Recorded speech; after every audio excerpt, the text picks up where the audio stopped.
హరి ఓం. నాన్నగారు చెప్పారండి, వాన కురియకున్న వచ్చును క్షామంబు, వాన కురిసెనేమి వరద పారు, వరద కరువు రెండు వరసతో నెరుగుడి, విశ్వదాభిరామ వినురవేమ అని. ఇది వేమన శతకంలోని 67వ పద్యం.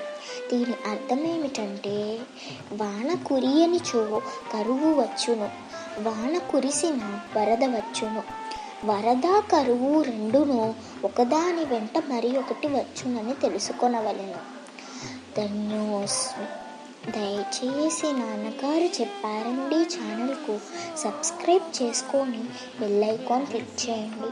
అలానే మీకు ఈ వీడియో కనుక నచ్చినట్టయితే లైక్, షేర్, కామెంట్ చేయండి. సర్వం శ్రీకృష్ణ పరబ్రహ్మార్పణమస్తు.